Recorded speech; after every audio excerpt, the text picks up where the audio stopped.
샬롬, 지난밤 평안하셨습니까? 오늘은 2025년 12월 26일 금요일입니다.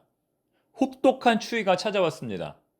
안전과 건강에 유의하시기 바랍니다. 이 시간 주시는 하나님의 말씀은 여호수아 22장 21절부터 34절까지입니다. 서기 993년 거란의 소손령이 약 80만 명의 대군을 이끌고 고려를 침공했습니다. 그때 고려의 조정은 두 패로 나뉘었습니다. 강경파는 즉각 이들과 죽으면 죽으리라 항전해야 한다고 주장했고, 온건파는 국력상 장기전은 불리하니 당장 항복해야 한다고 주장했습니다. 이때 고려의 문신이자 외교관인 서희가 이 문제를 해결하겠다고 나섰습니다. 자신이 직접 거란의 소손령과 1대1 외교를 해보겠다는 것입니다. 서희의 기본 전략은 상대방에게 먼저 굴복하지 않는 것입니다. 그러면서도 상대방을 자극하지 않는 것입니다.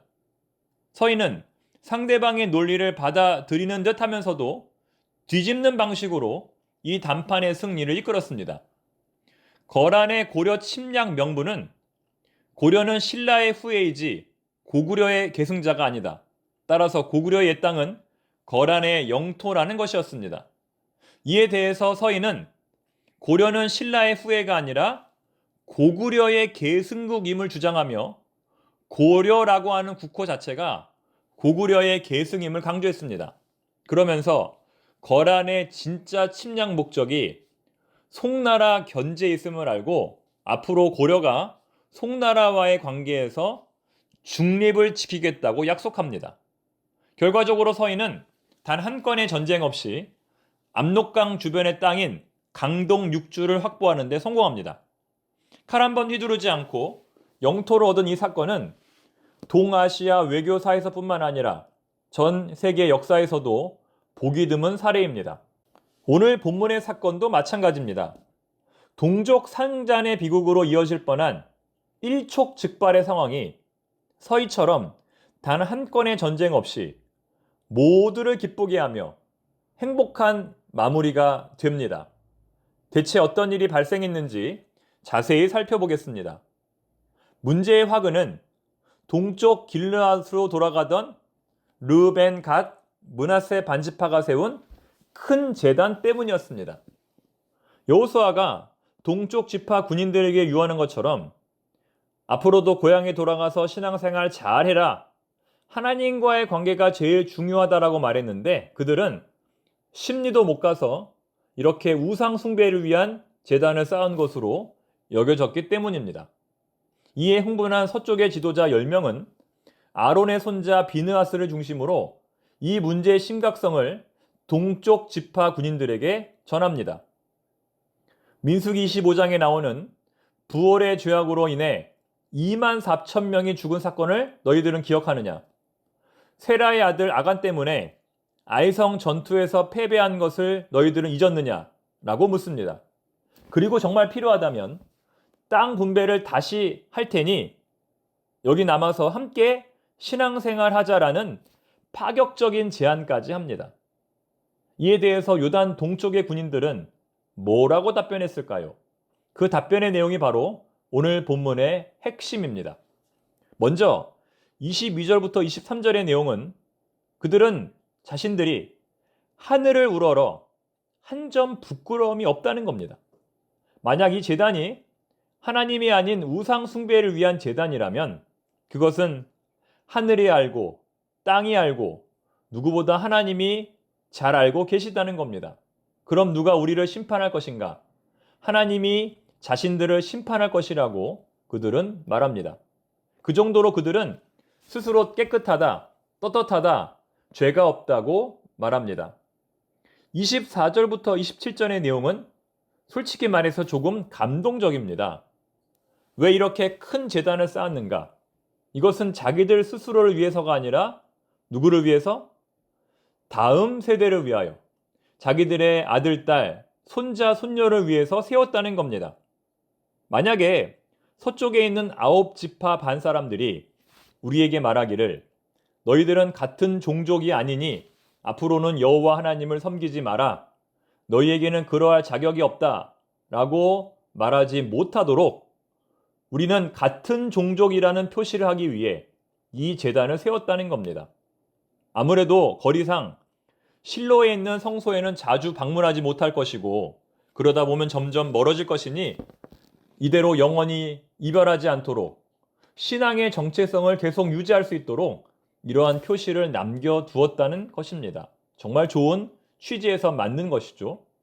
그리고 마지막 28절은 우리가 만든 제단은 일단 생긴 모양 자체가 누군가를 숭배하기 위해 만든 것이 아니다. 이 제단은 오직 너희와 우리 사이에 증거만 될 뿐이다. 그 이상도 그 이하도 아니다 라고 말합니다. 결과적으로 이러한 해명은 문제 해결에 도움이 됐을까요? 되지 않았을까요? 엄청나게 도움이 됩니다. 상대방의 말을 경청한 비느하스와 지도자들은 이 답변에 매우 흡족해하며 박수를 칩니다. 너무 잘했다고, 너무 잘 만들었다고 칭찬을 합니다. 하나님께 감사의 찬송을 올립니다. 그리고 다시는 누구도 이 문제를 제기하지 않습니다. 다시 말해 모든 오해가 완전히 풀렸다는 것입니다. 여기서 우리는 어떠한 메시지를 얻을 수 있을까요? 개떡같이 말해도 찰떡같이 알아듣는다는 말이 있는데 여기서는 찰떡같이 말하고 찰떡같이 알아들은 것입니다. 말하는 사람도 지혜롭게 말하고 듣는 사람도 지혜롭게 이해를 한 것입니다. 오늘 본문의 말씀은 우리의 삶의 터전에서 잘 말하고 잘 듣는 것이 얼마나 중요한지를 우리에게 가르쳐 주는 것입니다. 잘못 말하고 잘못 들어서 낭패를 보는 일이 얼마나 자주 있습니까? 그렇다면 여러분, 말 잘하는 게 어려울까요? 말을 잘 듣는 게 어려울까요? 둘 다 어렵지만 제가 보기에는 말을 잘 듣는 것이 훨씬 더 어렵습니다. 왜냐하면 말 잘하는 사람들은 주변에 많이 있지만 말을 잘 듣는 사람들은 좀처럼 찾아보기 힘들기 때문입니다. 아무리 말을 잘해도 어떤 선입견이 있으면 그 말은 들리지 않습니다. 아무리 좋은 말이라도 불편한 감정이 있으면 그 말은 들리지 않습니다. 누군가를 사랑한다는 것은 그 사람의 말을 경청한다는 겁니다. 사랑하는 만큼 들리는 것입니다. 어제 우리 교회에서 유아 세례식이 있었습니다. 4명의 아기가 세례를 받았습니다. 강지우, 서하준, 김상준, 이소은 아기가 세례를 받았습니다. 아직 이 아기들은 말이 온전하지 않을 때입니다. 그러나 부모들은 그들의 말을 이해합니다. 사랑하기 때문입니다. 사랑하는 만큼 들리는 겁니다. 세상에서 가장 훌륭한 일은 상대방의 말을 들어주는 겁니다. 그러면 됩니다. 그러면 모든 오해가 풀리고 모든 문제가 해결됩니다. 최근에 누군가의 말을 끝까지 진지하게 들어본 적이 있습니까? 배우자의 말, 자녀의 말, 교우들의 말 등등. 거기에 해답이 있습니다. 거기에 정답이 있습니다. 최근에 제가 목회를 하면서 배운 2가지 교훈이 있습니다. 한 가지는 미운 놈 떡 하나 더 준다이고 또 한 가지는 사랑하는 만큼 들린다입니다. 여러분, 미운 놈 떡 하나 더 주십시오. 그러면 모든 문제가 다 해결됩니다.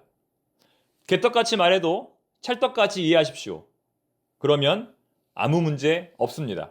기도하겠습니다. 하나님 아버지, 저희들에게 잘 말하고 잘 들을 수 있는 지혜를 허락해 주시옵소서. 다른 것이 사랑이 아니라 잘 듣고 잘 말하는 것이 사랑인 줄로 믿습니다. 내 뜻이 잘 전해지기를 바라는 것처럼 상대방의 뜻도 잘 이해할 수 있는 저희들이 되게 하옵소서. 예수님의 이름으로 기도드립니다. 아멘.